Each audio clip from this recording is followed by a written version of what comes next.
Welcome to Ganga Today. The idea behind hydropower is that it provides cheap electricity, especially during the morning and evening peaking time, when the demand is high. And the hydropower projects can be switched on and switched off at the flip of a valve, and therefore, whenever there is more demand, it is possible for hydropower to start generating. But it was found that public sector plants were taking very high time and very high cost.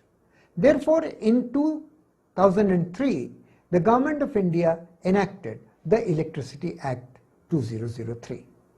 In this act, it was provided that private players will be invited to come and establish these hydropower projects. And in order to get them to get into this field, the government encouraged the purchasers, the state electricity boards, to enter into long-term agreements called power purchase agreement with these companies. These power purchase agreements provide that whatever is the final cost of the project, the price of the electricity will be determined accordingly. The idea was that because private parties will be making these hydropower projects, they will compete with each other and they will make these projects efficiently at a low cost compared to the government. But this has not happened. Actually, the converse is happening.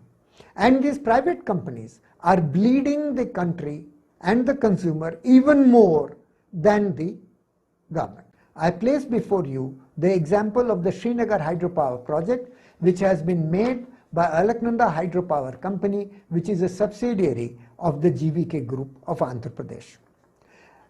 Alaknanda Hydropower entered into an agreement with UP Power Corporation for the sale of electricity and signed a power purchase agreement or PPA with UPPCL. The first step in establishing a hydropower project is to get a license from the Central Electricity Authority, which is called the Techno-Economic Clearance. Alaknanda Hydro got this license from the Central Electricity Authority in 2006. It provided that the project will be commissioned by 2010 at a cost of 1800 crores. At this cost, the price of electricity would be about 2 rupees 50 paisa per unit, which was very good for Uttar Pradesh Power Corporation, and they happily signed the agreement. However, GVK could not complete the project in 2010. So the cost continued to increase. Then in May 2011, the Ministry of Environment issued a stop work order. That is, they asked the GVK to stop work because the company had not done proper muck disposal. During the construction of the project, a lot of digging takes place and a lot of mud or muck is produced, which has to be disposed of.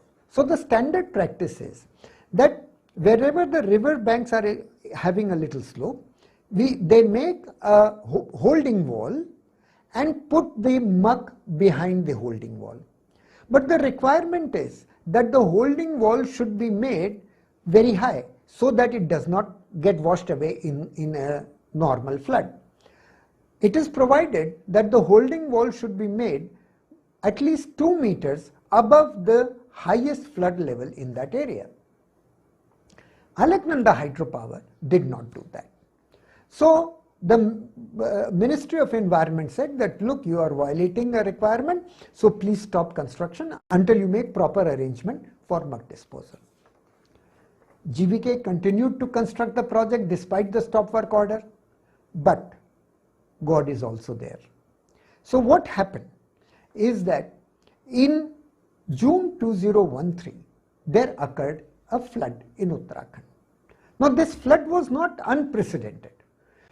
In 1971, the Alaknanda river had a flood which had a flow of 17,000 cubic meters per second. The flood in 2013 was only of 12,000 cubic meters per second.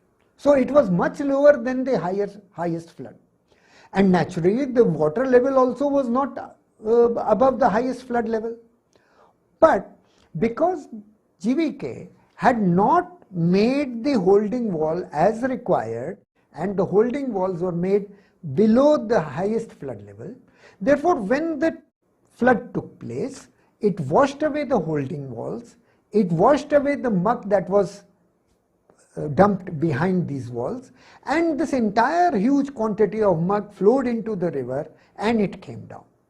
Now when it came down, it settled in the river, and the river bed became higher and the water level also correspondingly became higher.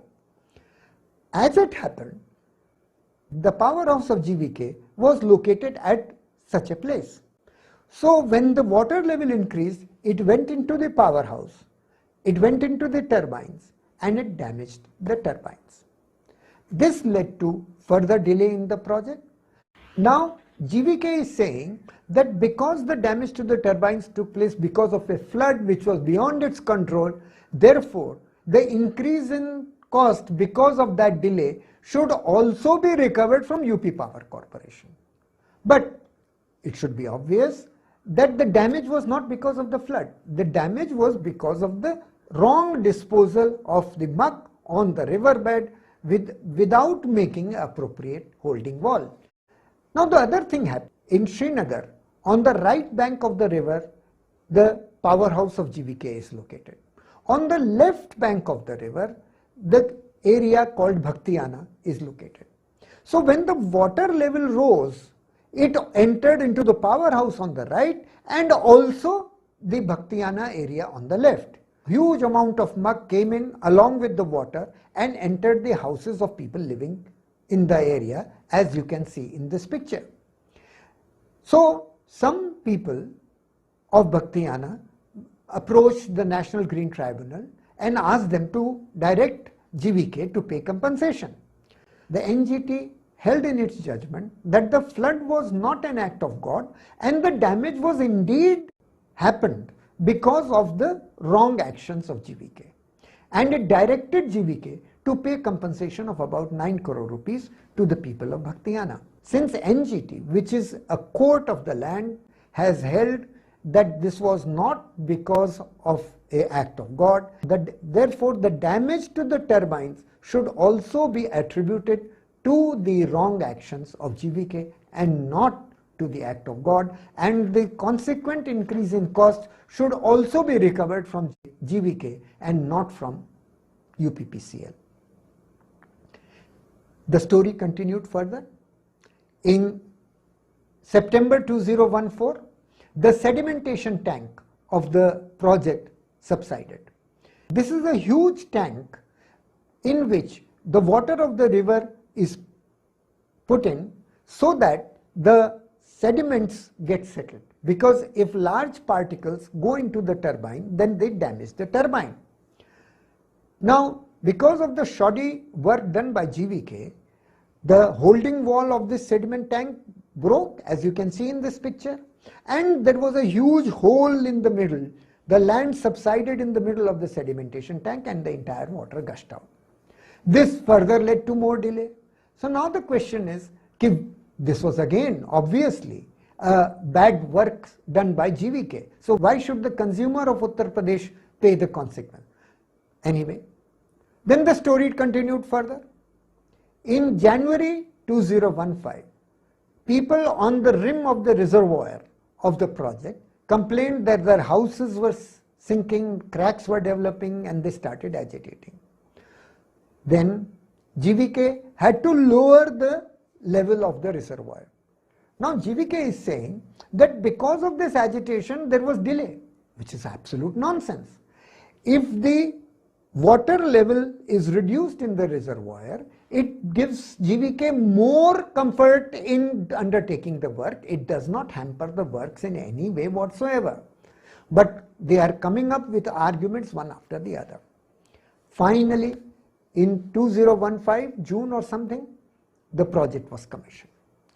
Now, the cumulative impact of all these problems, the bad disposal of muck, the resulting damage to the powerhouse, the bad construction of the sedimentation tank, and the improper management of the houses near the rim of the reservoir, which led to cracks and other problems. The cumulative impact of all this was that the project cost has gone up from the original 1800 crores to 5500 crores. Now in this 5500 crores, there appears to be a lot of leakage or bleeding or padding, because 75% of the civil works of the project have been subcontracted by Alaknanda Hydropower to another subsidiary of GVK Group. So it is like one brother giving a contract to another brother, and we do not know what are the financial manipulations done in the books of the subcontractor.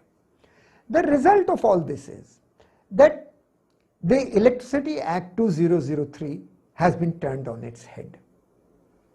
The act was made to encourage private producers to more efficiently, more quickly construct these projects. But the act has led to companies like GVK manipulating their way, making mistakes, leaking out money, and imposing this burden surreptitiously on the consumer, who is bound by a power purchase agreement.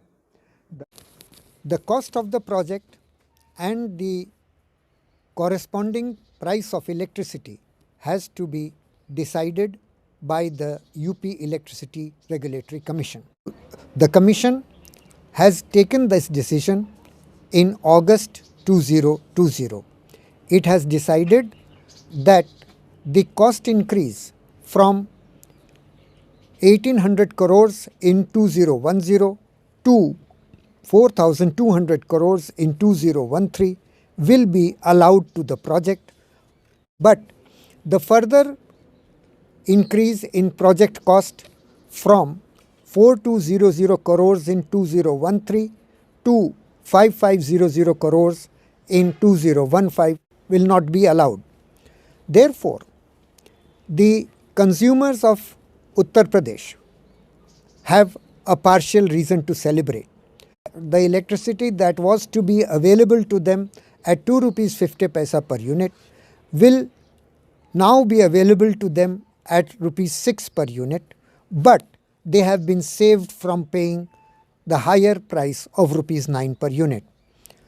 The UPERC has ignored the increase in cost from 1800 crores to 4200 crores due to the inefficiencies of the company as detailed in this post earlier, and this matter needs to be raised before the authorities again. Be that as it may, there is a reason for us to revisit the whole idea of hydropower, because private producers are as bad, if not worse, than the government producers.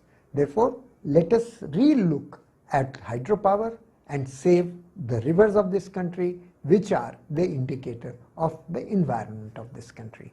Please do not forget to like and share this post, and for supporting documents on the basis of which this post has been made, please visit our website www.gangatoday.com and give us your blessing.